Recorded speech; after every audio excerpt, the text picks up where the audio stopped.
Wake up, Pearl. Wake up. Hey guys, it's Nicole. Is that reference? Is that outdated? Hey guys, it's Nicole. I literally just spent like fucking 20 minutes trying to put my fucking septum piercing back in. That piercing is a more elusive hole than Bigfoot. I see a fucking cricket. Hold on. Oh, jeez, it's still alive. Okay, hold on.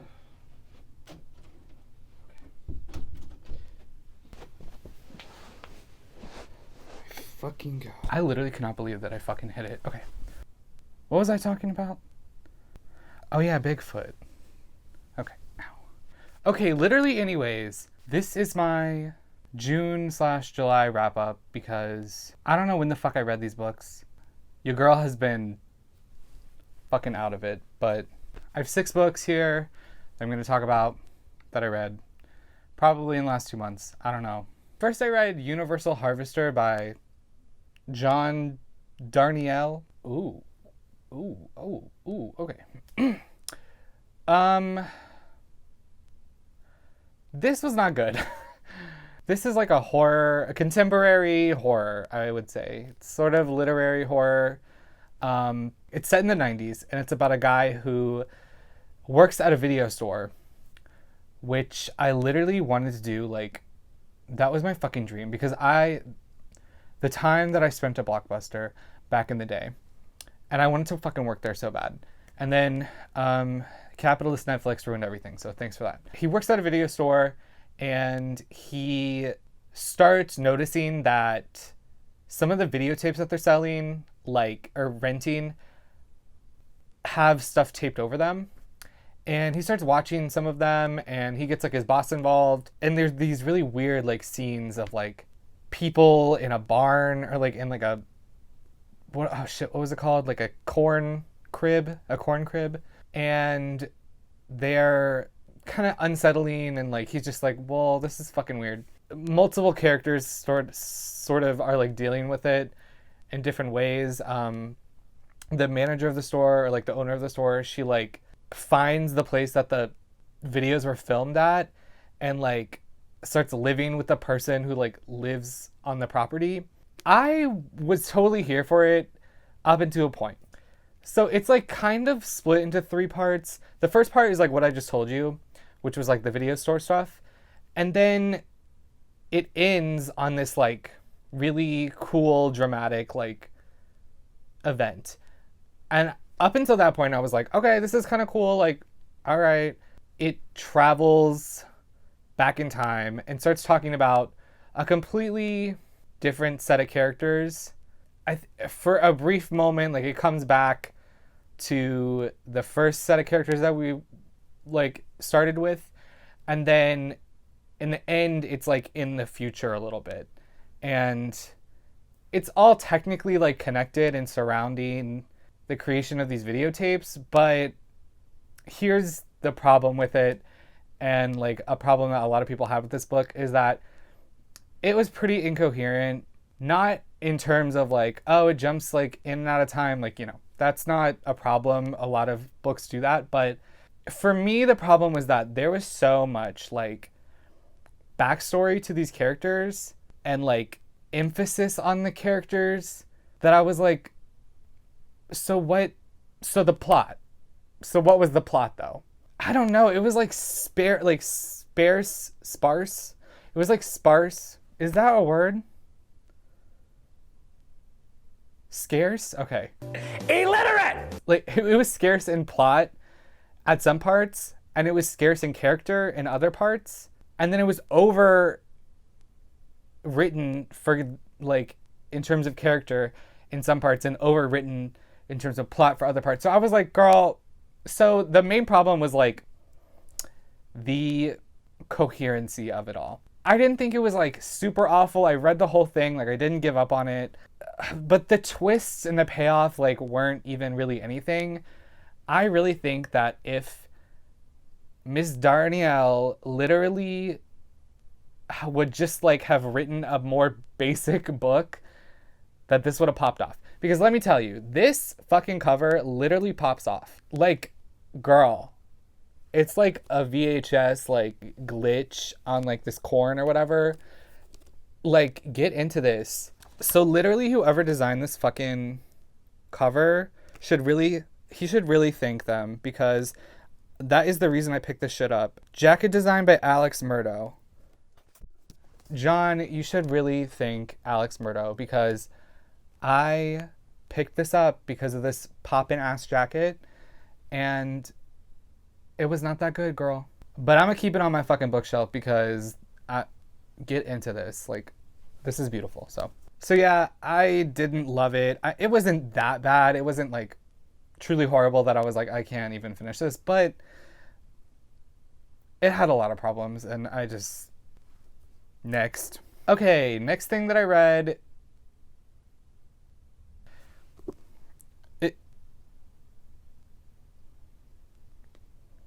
Girl, why the fuck did I just look at the back of this for a second and I literally saw that the first blurb on here is by Rainbow Rowell. Everyone and their fucking mom has read it. It's the graphic novel Laura Dean Keeps Breaking Up With Me by Mariko Tamaki and Rosemary Valero O'Connell.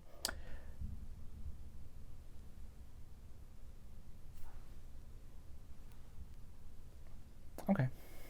This is like a really popular queer YA graphic novel.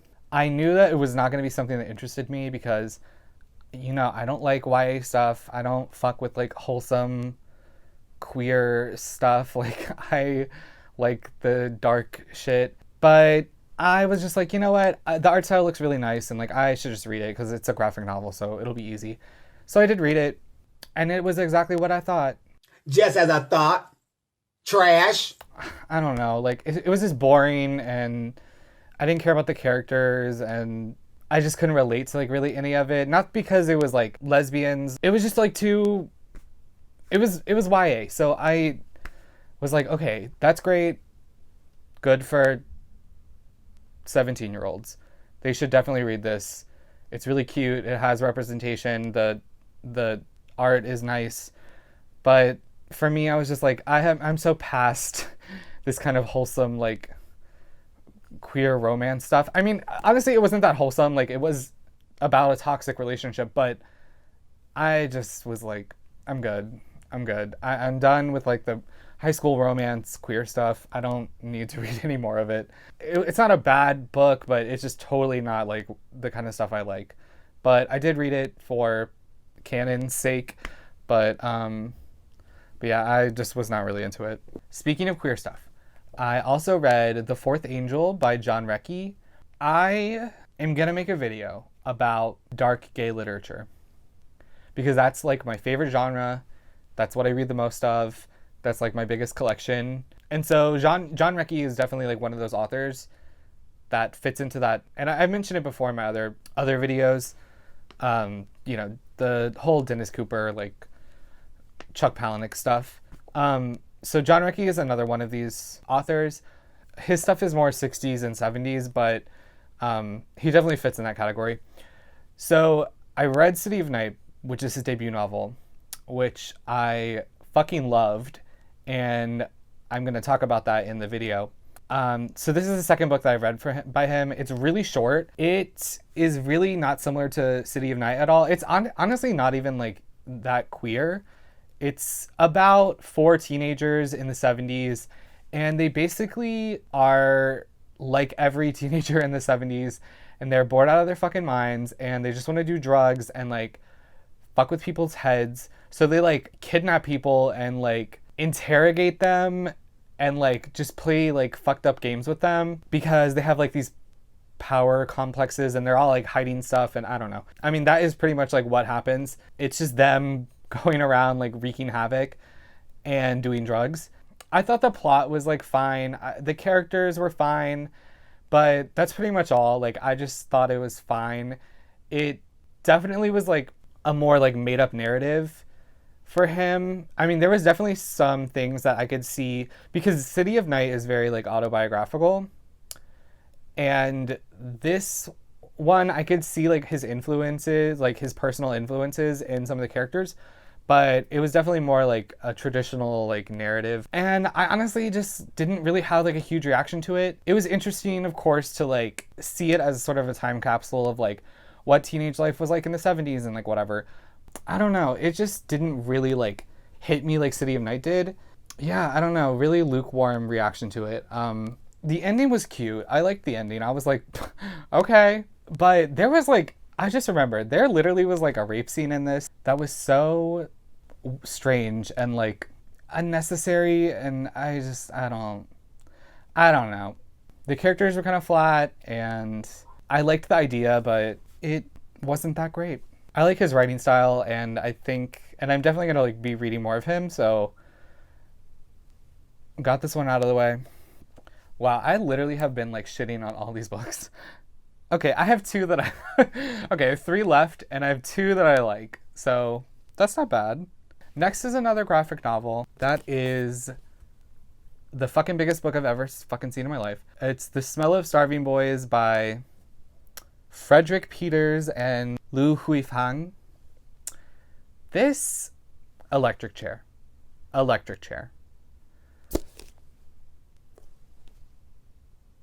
What the fuck? This was terrible. This was literally fucking terrible. I am so confused. What the fuck the point of this was? I can't. Ugh. This was like a huge ass disappointment for me because I heard about this and I saw it and I was like, ooh, okay, this looks really good. And like, you know, it's like a queer Western and like whatever. Mama, queer bait to the fucking max. I have never been more queer baited in my fucking life.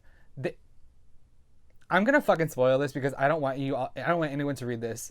So the plot is like, it's set in like, not colonial, I don't know. When is like Western times, like westward expansion times. And this like bounty hunter, or not a bounty hunter, it's like a photographer, and he's on like a trip west with this other guy to like document Native Americans. I'm gonna put this down because this is fucking big and it's heavy. So he's like documenting Native Americans or something. I don't honestly remember. And they have this like little ranch hand boy with them. First of all, fully 16 years old. And I'm like, is that the love interest? Because the other guy is like a full ass grown man. So I'm like, girl, already electric chair. But then why was the twist literally that the young boy was actually a girl? Why was that the twist? So it was not even gay. Like he fully, because like they make out at one part, all right? Or like they're about to have sex or something. And then I'm like reading it and then like fully it's like a girl. And I'm like, oh, okay. So like it's like a girl, it's like a Mulan kind of thing. I knew it wasn't like a trans story or anything because I knew they did not have the range, but no, it fully was not even like he thought that it was oh wait, yeah, it was.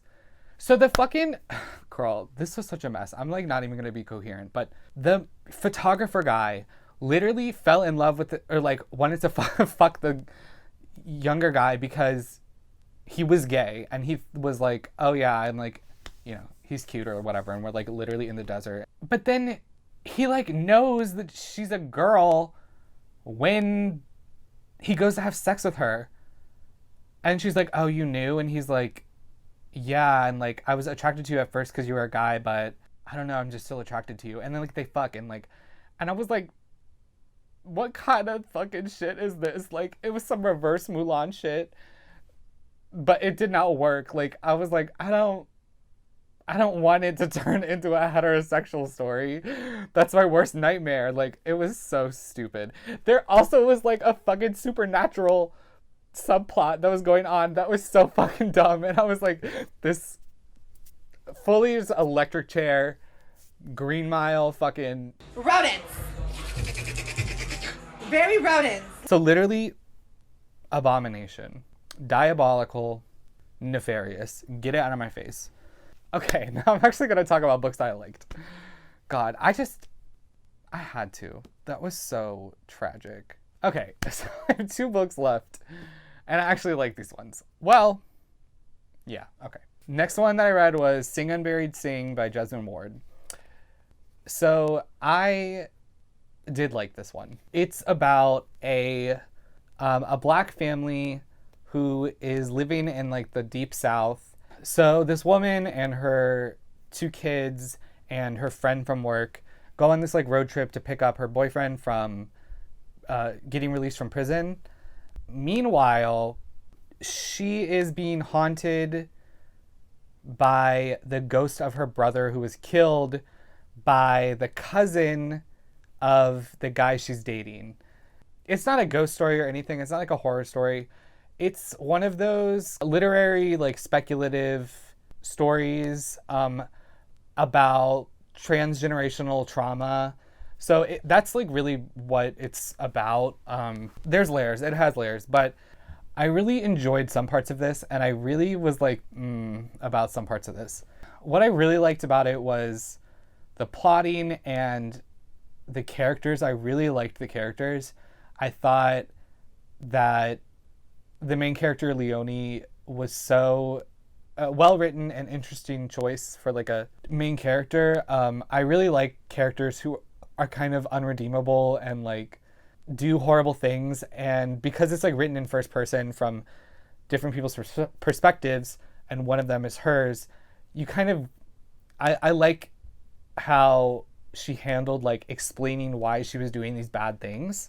However, I don't know if I loved the way the ghosts in the story were handled or like intertwined in the plot. I loved the idea and I was like, cool, we got it, like transgenerational trauma from like slavery and the prison system acting as like a reformed slavery affected modern black families and is being manifested through hauntings and ghosts. Love that. Love that idea. However, it was like a little bit heavy-handed. I was like, okay, yeah, well, I got it. So a little bit more subtlety like would have really popped this off for me, but you know, I'm just being nitpicky. I also like, this is so mean to say, but I kind of hated like, I don't know why, there were so many descriptions of like the youngest child, because she's like a toddler. And I guess maybe this was the point, but I was just, I'm sorry, but like, children are disgusting, okay? And like, descriptions of them like vomiting and like having snot in their nose and like all that stuff, I'm just like, I'm good. And I think that it was so exaggerated in this story because, I mean, one, it's just truthful, but also because I think that the mom, that, you know, she's also kind of disgusted by like motherhood and like children. And so I think that was kind of the reason. But that, like, anytime that there was like a description of Michaela, who's the youngest daughter, I was just like, this is gross. Like, children are gross. There was also some voice issues, I think. It's written in first person, like I said, from different people's perspectives. But sometimes, like, word choices didn't really match with the character that was, like, speaking, or, like, that we were hearing from. And that bothered me a little bit, but overall, like, I really think it's an important read. And I will be hauling another one of her books in my next book haul, because I definitely want to read other stuff that she's written. So, yeah, I like this, but there were some things that I was like, okay. Okay, last one is what I just finished, which was like 2 days ago. And this might be super random, but it is called Can You Feel Anything When I Do This by Robert Sheckley. So this is a short story collection between like the 60s and 70s. It's like about 17 stories. They were all mostly really short. They all had a unifying sci-fi theme to them, or just definitely like speculative sci-fi fantasy kind of stuff. However, not in the ways that you would think. This is definitely not like a spaceship stories and like stuff like that. I call it sci-fi because a lot of it was set in the future or like on different planets. But what really was like the key point to these stories oh my god, I'm lisping. The key point to these stories was the black humor and like absurdism of them. They were extremely absurdist, and honestly, they were funny as fuck. Okay, this is like a random book that I fucking picked up because I saw the title, and you know, I love like retro sci-fi. I saw the title and I was like, wow, that is a great title. So, and like I just was definitely like, okay, this is really cool and like not, you know, basic looking. So I just randomly picked it up. You know, I read the back, but I barely remember what books are about when I read the back and decide to buy them. So I had this on my bookshelf for a while, and then I was like, okay, yeah, I'm gonna just read this because it's really short and like it's short stories. So, and why the fuck did like it pop the fuck off? And I was like, wow, this is actually iconic as shit. And I'm so glad that I randomly picked it up. Well, that's not completely true. So let me tell you, I loved the first 6 stories in this collection.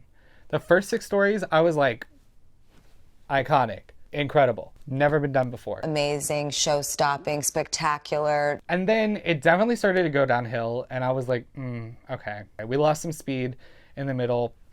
There was one story near the end that I liked. This is like definitely a 3-star book for me because I loved like a quarter of the stories, and then the rest were just fine. I definitely think if you can even just get your hands on like the first 5 stories that are in here, or like for 5 or 6, like they were so good. And I'll tell you why they were good. So they were all sci-fi, but they were also all absurdist. And I love absurdism. I am totally here for that shit. I think absurdism is really funny, and like when it's done right. And bitch, these stories literally like masterclass in absurdism, like just totally satirical and funny and like entertaining. So I'm just gonna like talk about a couple of them. So the first story is the titular story, called Can You Feel Anything When I Do This? That one, literally, I was like, wow. Like as soon I started reading it and I was like, you know, this is old as shit. Like the first story is like 1961. And I'm like, I don't know if I'm really gonna like these. But why was it literally so funny? I literally was like laughing out loud when I was reading it. It's about a woman who gets a mysterious package, and it turns out to be a vacuum cleaner, but it's like in the future. So it's like this high-tech vacuum that talks and like does all this other shit. And she's like, who the fuck sent me this vacuum?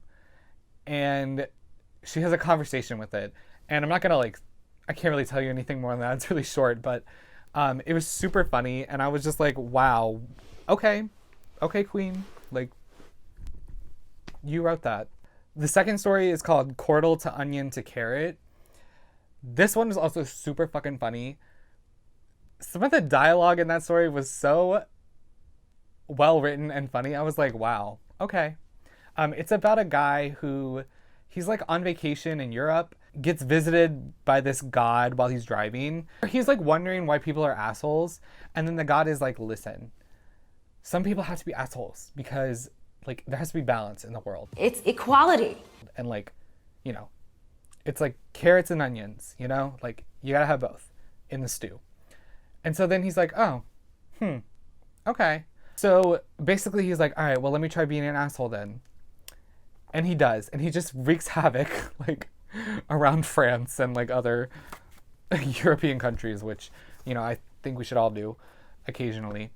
And it's just funny as fuck. Like he's just like he's like awful just like for the sake of it, and he's like living for it. He's like, oh my god, I love being a carrot. This is so fun. I love being mean. And I'm like, wow, I literally relate to this.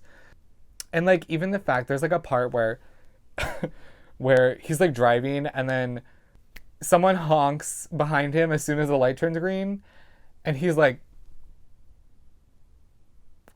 and he gets out of the car and he causes this whole scene. And I'm like, I love that literally was like a thing that people experienced even like in the 60s. Like that's a universal like thing. So I really love that story. But yeah, I really enjoyed like the first half of this, and then I kind of was just like, all right, I'm just gonna read the rest of these like to finish. But I definitely would recommend the ones that I mentioned. They're super short and they're really funny and totally like great absurdist writing, so I'm really glad that I randomly picked this up. I really enjoyed it. Okay, that's all I'm going to talk about. You know, I'm a slow reader, so I like to relish in a book, okay? Although, unfortunately, the majority of these I didn't really love. The ones that I loved, I did videos on. So I did, you know, read The Vegetarian and The Sluts, which I did videos on in the last 2 months probably. So that's why I didn't talk about them in this one. I also read The Bluest Eye, which I mentioned in my last video. And I've been reading some manga, but not enough to like talk about because I haven't finished it.